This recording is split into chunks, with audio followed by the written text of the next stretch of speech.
हजरत मोहम्मद कुरैश जनजाति से थे जो इब्राहीम के ईश्वर होने में विश्वास रखते थे। शायबा हाशिम का पुत्र था। शायबा का नाम अब्दुल मुत्तलिब रखा गया। अब्दुल मुत्तलिब के 10 बेटे थे। एक बार मक्का में कुआं खोदने का परोपकार का कार्य करते हुए उन्होंने अल्लाह से वादा किया कि काम पूरा होने के बाद वह अल्लाह के नाम पर अपने एक बेटे की कुर्बानी देंगे। फिर वह दिन आया जब कुआं खोदने का कार्य खत्म हो गया। अनुष्ठान के अनुसार यह जानने के लिए कि देवता क्या चाहते हैं, उन्होंने एक मूर्ति के सामने प्रत्येक पुत्र का नाम लिखते हुए 10 बाण रखे, जिसमें से अब्दुल्ला नाम का तीर मूर्ति की ओर आगे बढ़ा और लोगों ने ऐसा मान लिया कि देवता उस पुत्र की बलि मांग रहे हैं। अब्दुल्ला की कुर्बानी की तैयारी शुरू हो गई। सभी लोगों ने उन्हें ऐसा न करने की सलाह दी, लेकिन अब्दुल मुत्तलिब एक बेटे की बलि देने के लिए अपनी बात पर अड़े थे। लोग दुख में चिल्लाने लगे। तब एक आत्मा एक पुजारी के शरीर में प्रवेश कर गई और कहा कि ऊंट की बलि भी स्वीकार्य होगी। लोगों के लिए यह राहत की उम्मीद थी। उस आत्मा ने लोगों से उस महिला के पास जाने को कहा जो गांव में ज्योतिषी थी। लोग उनके पास ये पूछने गए कि अब्दुल्ला की जान बचाने के लिए कितने ऊंटों की बलि देनी चाहिए। उस औरत ने कहा कि जितने ऊंट एक जान की रक्षा के लिए देते हो, अन्य 10 और जोड़कर, तथा अब्दुल्ला के नाम की पर्ची तथा 10 ऊंटों की पर्ची डालकर जांच करते रहो।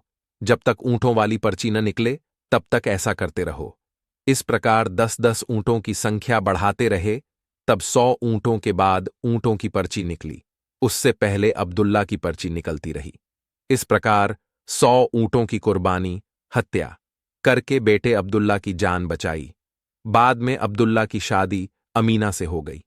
शादी के कुछ दिनों बाद वे एक व्यापारी काफिले के साथ यात्रा कर रहे थे, लेकिन रास्ते में अब्दुल्ला बीमार पड़ गए, जिसके कारण वे सब मदीना में रुक गए और वहां उनकी मृत्यु हो गई। उस समय हजरत मोहम्मद अपनी मां अमीना के गर्भ में थे। इन सब का उल्लेख मोहम्मद इनायतुल्लाह सुभानी द्वारा हजरत मोहम्मद सल्लल्लाहु अलैहि वसल्लम की जीवनी पुस्तक में किया गया है। बचपन से ही हजरत मोहम्मद एक उदार और दयालु हृदय वाले व्यक्ति थे। वे हीरा की गुफा में तपस्या करते थे। मोहम्मद ईश्वर साधक थे। जब हजरत मोहम्मद 40 साल के हो गए तब वह समय आ गया था जब पैगंबर मोहम्मद पर ज्ञान बरसने वाला था। एक दिन उन्होंने एक सपना देखा जिससे उन्हें यह साफ हो गया था कि खुशियां अस्थायी हैं, सभी सुख और खुशी क्षणिक हैं। हजरत मोहम्मद हीरा की गुफा में साधना किया करते थे। रमजान के बाद एक सुबह जिब्राइल नाम का एक खूबसूरत फरिश्ता आया और हजरत मोहम्मद को रेशम का टुकड़ा पढ़ने के लिए मजबूर किया। पैगंबर मोहम्मद ने जवाब दिया कि वे पढ़ना नहीं जानते। फरिश्ते ने हजरत मोहम्मद का गला घोंट दिया। मोहम्मद को शरीर में जकड़न महसूस हुई। फिर उन्हें बलपूर्वक उस अंश को पढ़ने के लिए कहा गया। भयभीत मोहम्मद ने पूछा कि क्या पढ़ना है। तब जिब्राइल ने कहा, अपने रब के लिए पढ़ो जो पैदा करता है, जिसने आदमी को एक थक्के से बनाया है।